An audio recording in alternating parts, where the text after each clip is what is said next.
I didn't expect the past to find me in a rented bedroom with peeling paint and a door that doesn't quite close. But it did. It found me on a Tuesday night, right after a 10-hour shift at Super Save, when my feet were throbbing and my brain felt hollowed out by fluorescent lights and forced smiles.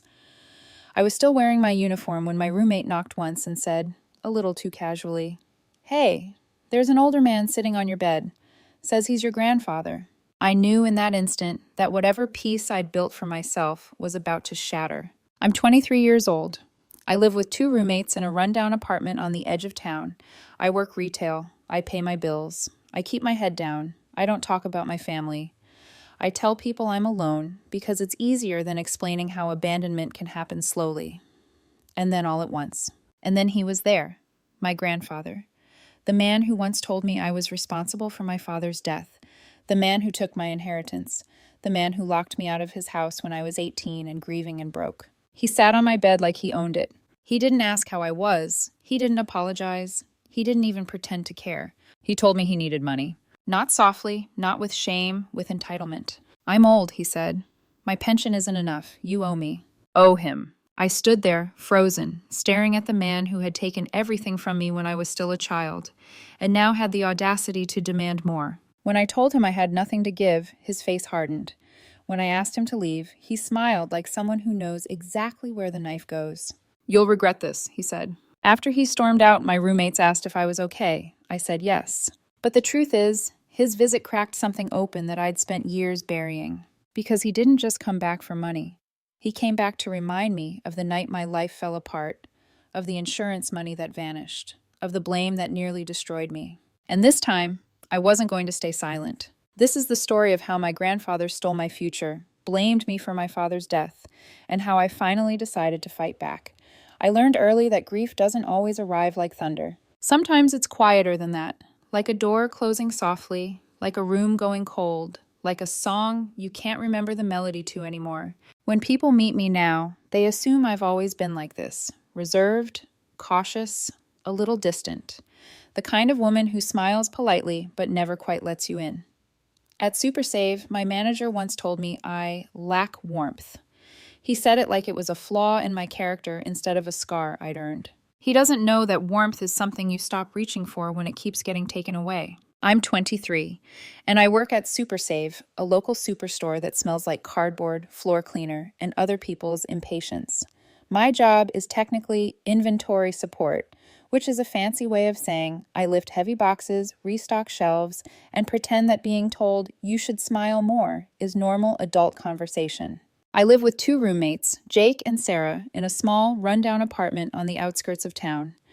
We split rent. We split groceries when someone remembers. We split silence the most.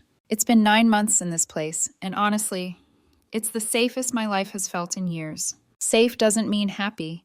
Safe just means no one can suddenly decide I'm no longer worth keeping. Because that's what happened to me, over and over. My mother was my whole world. When I was little, I thought my mother was magic. She wasn't rich. She didn't have the kind of life people post online. But she had this way of making everything feel okay, even when it wasn't. She used to sing to me at night, even when I got old enough to roll my eyes and say, "Mom, stop, I'm not a baby." She'd keep singing anyway, softer, like she was doing it more for herself than for me. Her voice wasn't perfect, but it was home. On rainy days, she'd build blanket forts in the living room. We'd crawl inside with snacks and books, and she'd do different voices for the characters, like she was performing for a sold-out crowd instead of one little girl with messy hair and scraped knees. My favorite memory is my 6th birthday. She took me to the park with a picnic, and she brought a cake she baked herself, lopsided, a little burnt on the edges, leaning like it might collapse. She laughed when she saw my face and said, "It's not ugly, sweetheart. It's unique." That day, she pushed me on the swings until my legs hurt from laughing. She fed ducks with me. She held my hand like it mattered. And then, only a few months later, she was gone. A car accident. No warning, no last conversation, no time to prepare, just a phone call and adults crying in rooms they thought I couldn't hear. One day I had a mother who sang me to sleep. The next day I had a world that didn't make sense. My father tried, but grief changed him. My dad loved me, I know that. But losing my mother broke something in him, and suddenly he was a man trying to do 2 jobs, be my parent and hold himself together, while his own heart was bleeding out. I remember hearing him cry at night, muffled through the wall, the way people cry when they don't want anyone to know.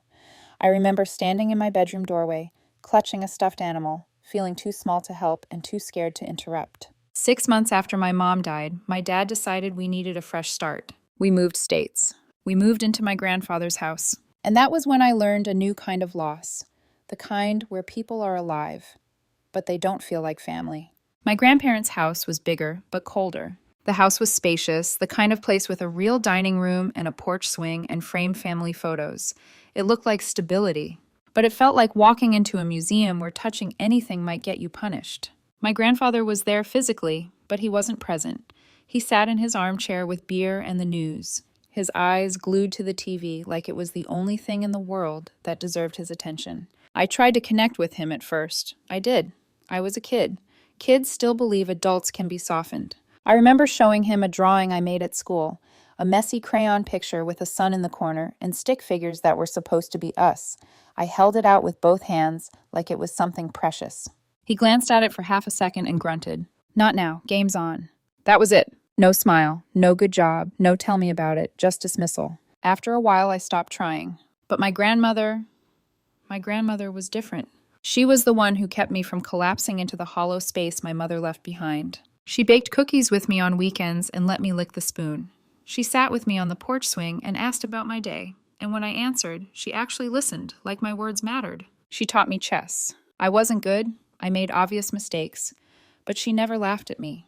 She'd tap the board gently and say, "You're thinking strategically. That's the mark of a true chess master." She called me her little chess master, and for a while, I believed I still belonged somewhere. Then life took her too. When I was 17, my grandmother was diagnosed with cancer. It moved fast, like it had somewhere to be. I spent as much time with her as I could, sitting beside her bed, holding her papery hand, watching her chest rise and fall like it was work.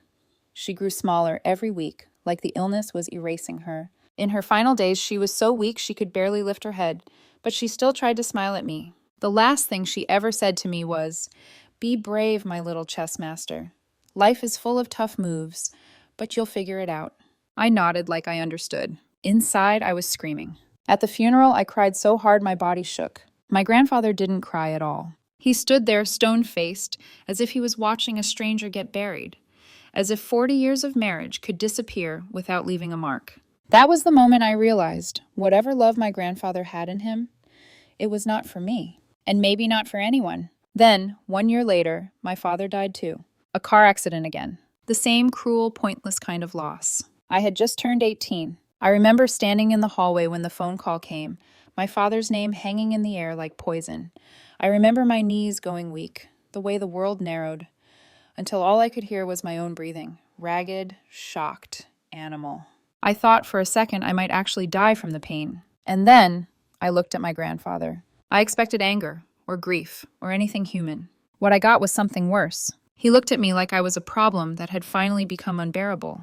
A few nights later, after he'd been drinking, he said the sentence that rewired my brain. "Everything you touch turns to ash. Your bad luck killed them." He blamed me. Me, a teenage girl who had already lost her mother and her grandmother, now being told I was responsible for my father's death too. I didn't fight back. Because when you're grieving, you'll believe almost anything if it explains why the world is so cruel. And after that, everything that happened next became inevitable.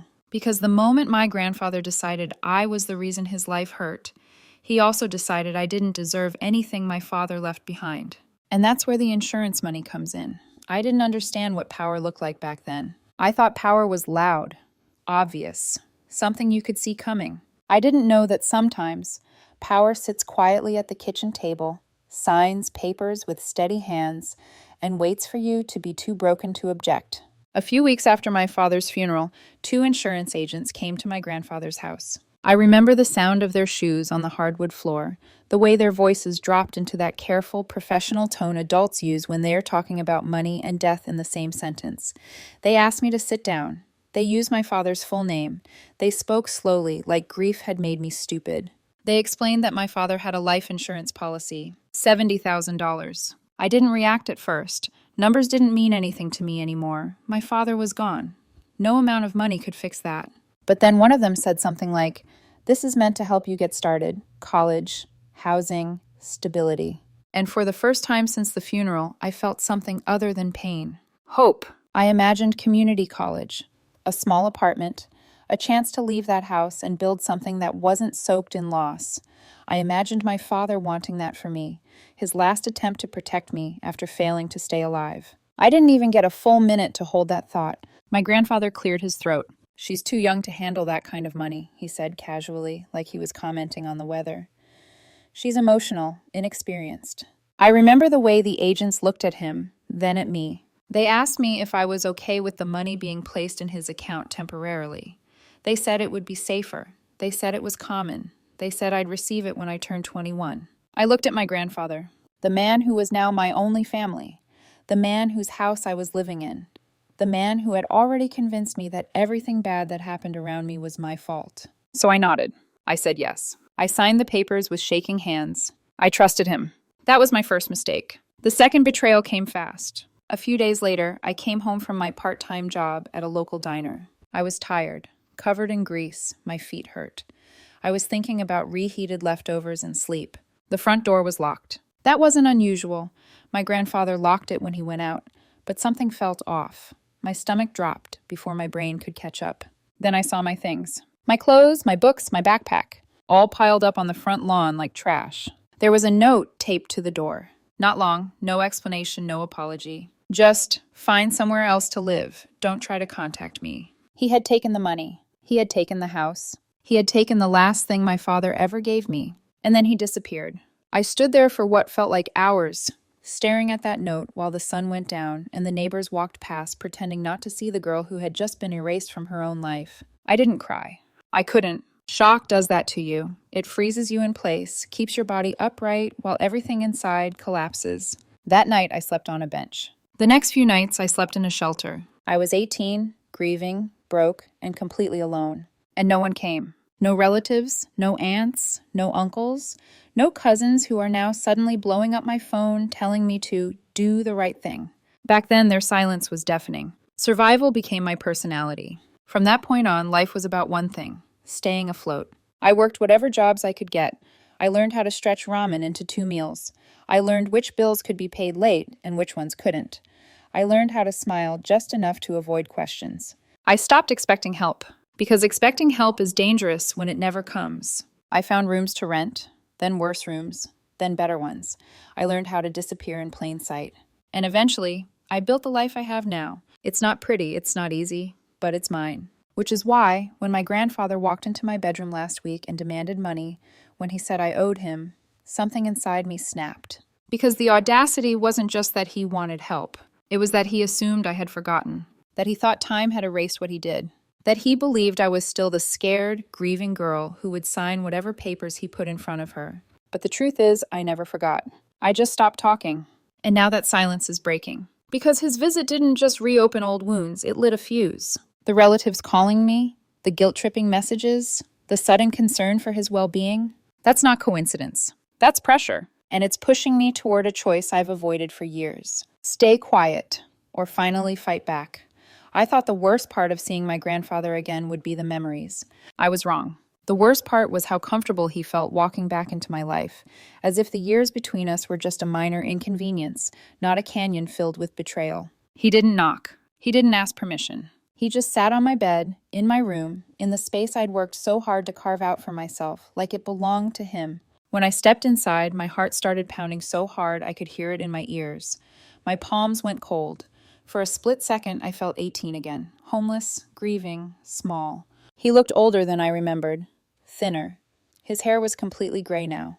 But his eyes were exactly the same, sharp, assessing, always calculating what he could take. "About time you showed up," he said, like I was the one who'd been rude. "I've been waiting."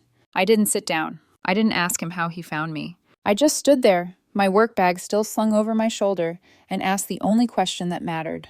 "What do you want?" He sighed dramatically, like this was all very inconvenient for him. "I need money," he said. "My pension isn't enough. Bills are piling up." There was no softness in his voice, no embarrassment, no attempt to pretend this was a conversation between family. It was a demand. "I don't have money," I said.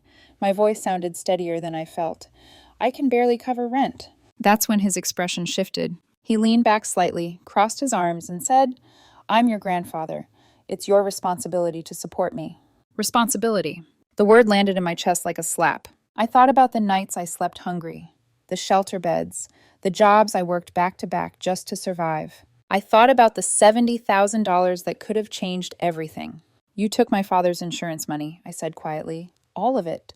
He waved his hand like I'd brought up something boring. "That money was wasted on keeping the household afloat," he said. "You wouldn't have managed it anyway." I felt something crack open inside me. Not grief, not fear. Anger. Pure, sharp, focused anger. "You stole from me," I said. "You kicked me out. You disappeared." For the first time, his face hardened. "Watch your tone," he snapped. "I gave you a roof when no one else would." "You locked me out," I said, "with my things on the lawn." He stood up then, slowly, deliberately. He was taller than me, always had been, and he used that height like a weapon. "Everything bad that's happened to this family happened after you showed up," he said. "Your mother, my wife, my son." There it was, the sentence that had haunted me for years. My hands started shaking.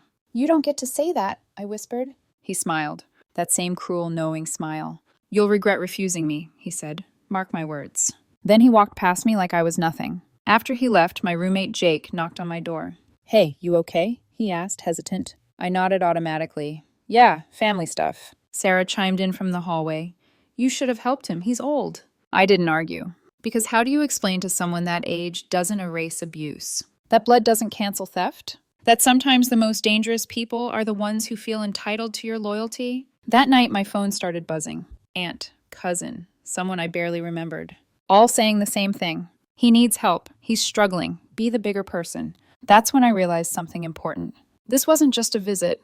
This was a coordinated pressure campaign. And if I didn't do something now, if I didn't finally confront what he'd done, this would never end. Because my grandfather didn't come back to apologize. He came back because he thought I was still powerless. And that assumption was about to cost him.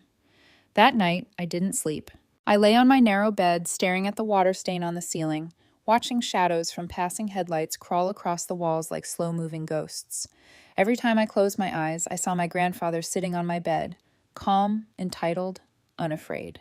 Like a man who had never faced consequences. My phone buzzed again. Another message. Another reminder that somehow, in this story, I was being cast as the villain. He's old. He's struggling. Family takes care of family. I rolled onto my side and pressed my face into the pillow, trying to block it out. My chest felt tight, like something heavy was sitting on it. I told myself to breathe. In through the nose, out through the mouth, the way therapists on YouTube say to do. But breathing didn't stop the thoughts. What if he really was struggling? What if he was sick? What if refusing him made me heartless? Guilt is sneaky like that.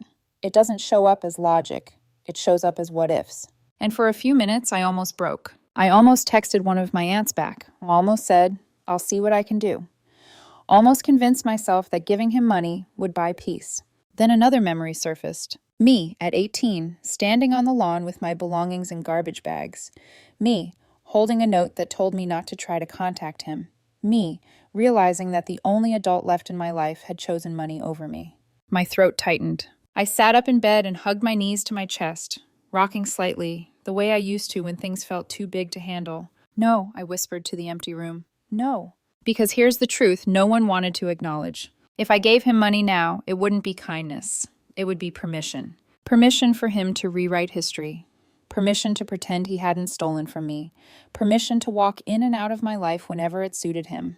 The next morning at work, I was useless. I rang up customers on autopilot, my hands moving without my brain's permission. I messed up a price check and had to redo it. Mr. Thompson sighed loudly behind me, tapping his clipboard like he was counting my failures. "Everything okay?" he asked, not unkindly, but not kindly either. "Yeah," I said, "just tired." It was the same answer I always gave. On my lunch break, I sat alone with my sandwich, scrolling through my phone. More messages had come in overnight. One cousin said, "You're being selfish." Another said, "He raised you. Show some gratitude." I stared at that one for a long time. He raised me? My fingers hovered over the screen, itching to respond, to scream, to type out everything he did in one long, furious message. Instead, I locked my phone and shoved it into my bag. I wasn't ready yet, but something had shifted. For the first time in years, I wasn't just reacting to my grandfather's choices, I was examining them. turning them over, looking at them from angles I'd avoided because they hurt too much. And a question kept circling my thoughts, growing louder with every passing hour. What if I didn't just say no? What if I held him accountable? The idea scared me. Taking him on meant opening old wounds. It meant reliving the worst moments of my life. It meant possibly losing what little family connection I had left, even if it was rotten. But it also meant something else. It meant finally standing up for the 18-year-old girl who signed those papers because she trusted the wrong person. It meant telling the truth out loud instead of carrying it like a secret shame. That night when I got home, Jake asked if I wanted to watch TV. Maybe later, I said. I went into my room, shut the door, and opened my laptop. I typed one sentence into the search bar. Can you sue a family member for stealing life insurance money? My hands were shaking, not because I didn't know the answer, but because I finally knew I was done running. Once you start asking questions, the answers don't politely wait their turn. They come fast, they pile up, they demand to be dealt with. That single search, can you sue a family member for stealing life insurance money, opened a door I had spent years barricading shut. Legal articles, forum posts, stories disturbingly similar to mine. People who trusted the wrong guardian. People who signed papers they didn't understand because they were grieving. People who were told, it's for your own good, and then lost everything. I read until my eyes burned. What I learned made my stomach twist. What my grandfather did wasn't just cruel. It wasn't just immoral. It might have been illegal. The life insurance money was mine. I was the named beneficiary. Even at 18, I had the legal right to it, unless a court had declared me incapable, which it hadn't. There was no trust, no legal guardianship order, just my signature, given under pressure, fear, and grief. The more I read, the clearer it became. He didn't manage my inheritance. He took it. The next day, the calls escalated. I stopped answering my phone, so they moved to messages. One aunt wrote a paragraph about respecting elders. An uncle I barely remembered accused me of being vindictive. Someone I hadn't spoken to since childhood told me I was tearing the family apart. I stared at my phone, numb. Funny how none of them showed up when I was homeless. Funny how family only mattered now that he needed something. At work, my manager pulled me aside again. You seem distracted, he said. We need more enthusiasm. I nodded. I apologized. I promised to do better. But inside, something hardened. For years, I had been small, quiet, apologetic for taking up space. Not anymore. That evening, I sat down with Sarah at the kitchen table. She had noticed the tension, the constant buzzing of my phone. You don't have to tell me, she said gently. But is this about that guy who showed up? I hesitated. Then, for the first time ever, I told someone the truth. Not the edited version, not the polite version, the whole thing. My mother, my grandmother, my father, the insurance money, the note on the door, the years of survival. Sarah didn't interrupt. She didn't offer advice. She just listened, her eyes wide, her hands wrapped around her mug like she needed something solid to hold on to. When I finished, she exhaled slowly. That's not family, she said quietly. That's exploitation. Hearing someone else say it out loud did something to me. It loosened a knot I didn't know I was still carrying. The next day, I took a bigger step. I called a legal aid clinic. My voice shook when I explained my situation to the intake coordinator. I expected skepticism, doubt, maybe even dismissal. Instead, she said, "Can you come in tomorrow?" The word tomorrow made everything suddenly real. That night, I barely slept again. But this time, it wasn't just fear keeping me awake. It was anticipation. The next afternoon, I sat across from a lawyer in a small office that smelled faintly of old books and coffee. I laid out my story carefully, dates and details tumbling out faster the longer I talked. When I finished, he leaned back in his chair. "What your grandfather did," he said slowly, "raises serious red flags." My heart pounded. He explained my options. Civil claims, statutes of limitation, the risks, the emotional toll. It wouldn't be easy. It wouldn't be quick. And it would almost certainly make my family furious. Then he looked me in the eye and asked the question that would change everything. "Are you prepared for the fallout?" I thought about my grandfather sitting on my bed, about the relatives who only found their voices when money was involved, about the 18-year-old girl who believed adults wouldn't betray her. "Yes," I said, "I am." The moment I walked out of that office, my phone buzzed again. A message from my grandfather. "You're making a mistake." I stared at the screen. For once, I didn't feel afraid. I felt ready. I didn't expect courage to feel so lonely. Everyone talks about standing up for yourself like it's empowering from the first second, like the moment you decide to fight back, your spine straightens and the world applauds. That's not how it happened for me. What happened instead was silence. The kind of silence that creeps in after you stop explaining yourself to people who never wanted to understand you in the first place. Once word spread that I'd spoken to a lawyer, the messages changed. They weren't asking anymore. They weren't guilting. They were angry. One aunt told me I was disgracing my father's memory. Another said I was greedy for wanting money that was never really mine. A cousin accused me of trying to destroy an old man's final years. I read every message, even the cruel ones. Especially the cruel ones. Because some twisted part of me still wanted someone, anyone, to say what he did was wrong. No one did. My grandfather sent one final text. If you go through with this, don't expect forgiveness. Forgiveness. The word made me laugh out loud in my empty room, sharp and humorless. Forgiveness from the man who stole from me. Forgiveness from the man who blamed me for my father's death. Forgiveness from the man who made me homeless at 18. That night, the weight of it all finally hit me. I sat on the floor with my back against the bed, knees pulled to my chest, staring at nothing.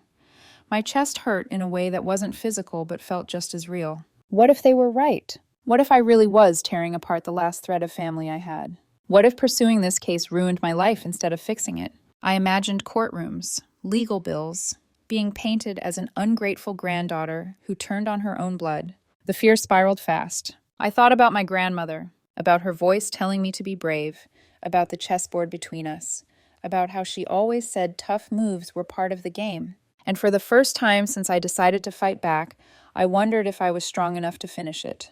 The next day at work, everything unraveled. I missed a shift detail. I snapped at a customer. I dropped a box and watched items scatter across the aisle. Mr. Thompson pulled me into the back room. "What is going on with you?" he demanded. "You're not focused. If this keeps up—" I stared at the floor. "I'm dealing with something personal," I said quietly. He sighed, frustrated. "Everyone has problems. You still have to show up." I nodded. I apologized. I went back to work. But inside, I felt like I was coming apart. That night, I didn't open my laptop. I didn't answer messages. I didn't look at legal documents.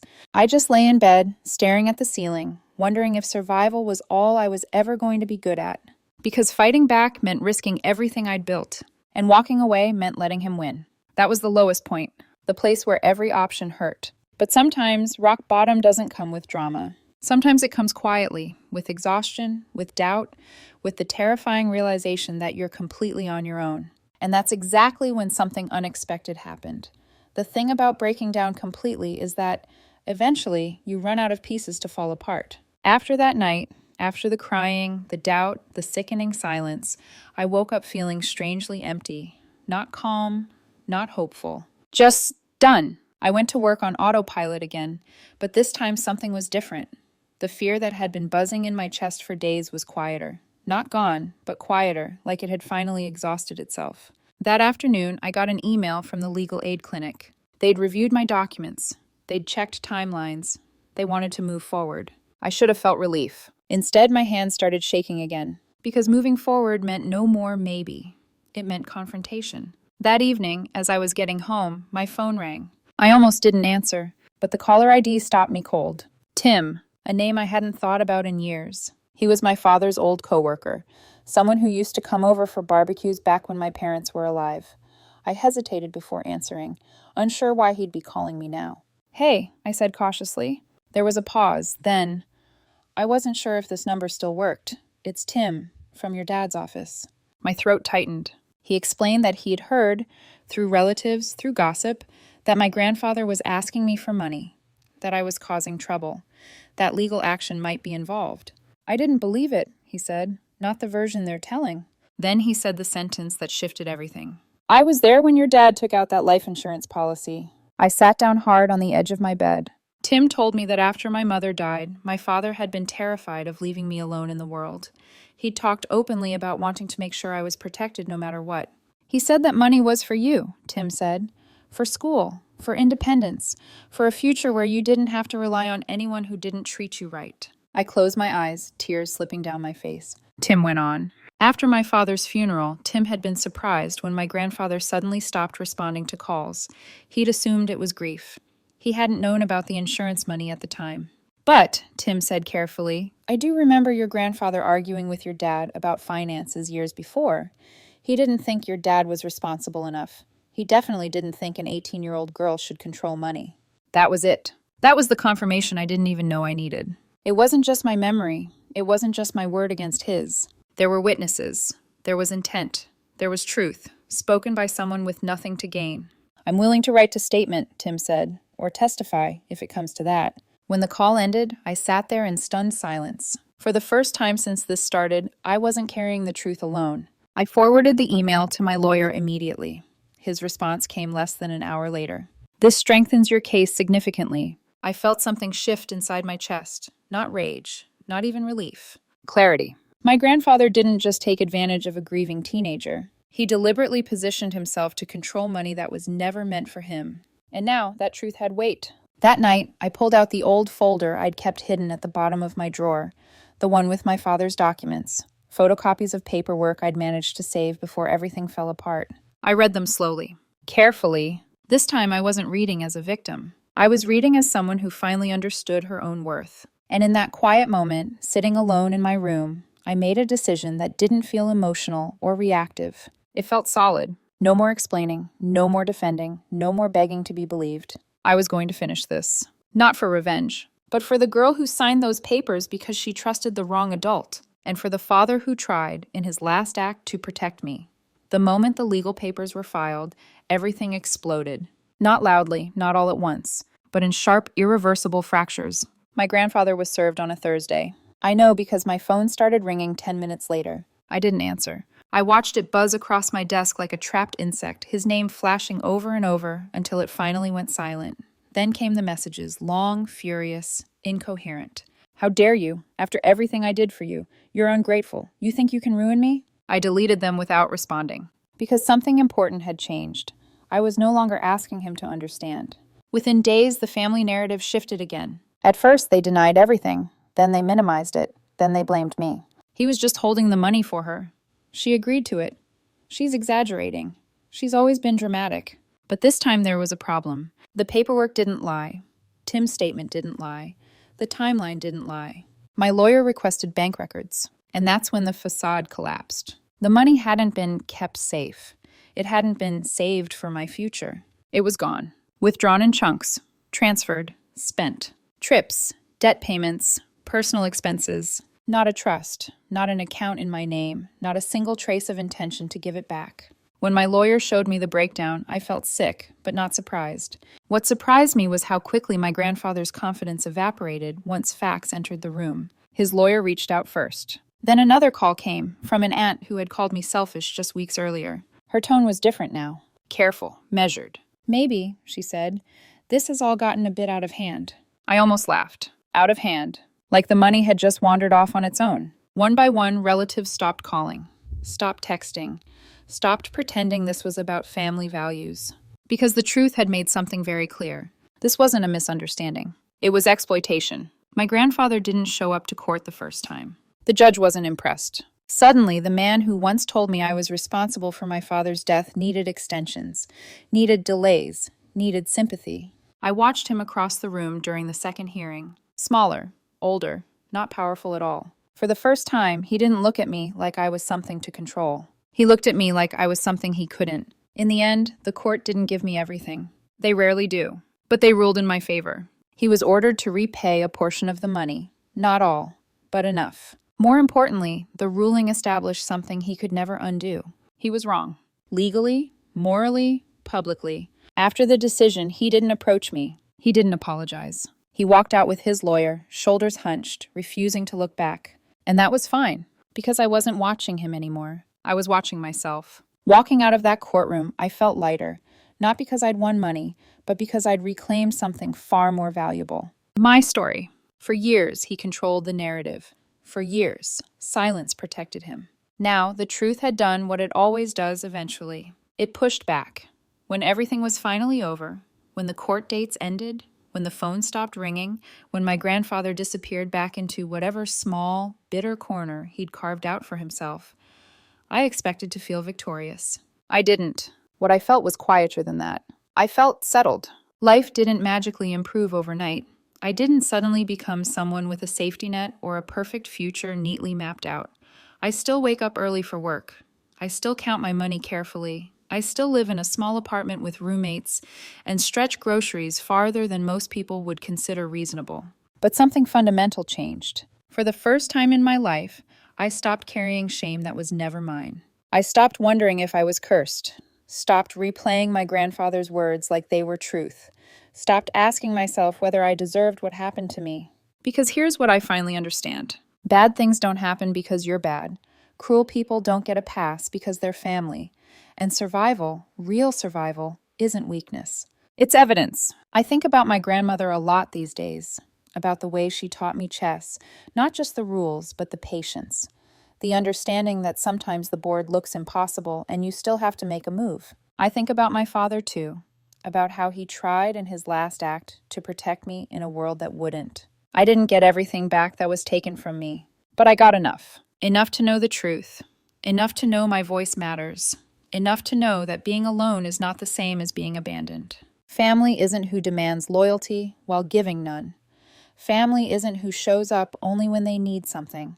Family isn't blood if blood is used as a weapon.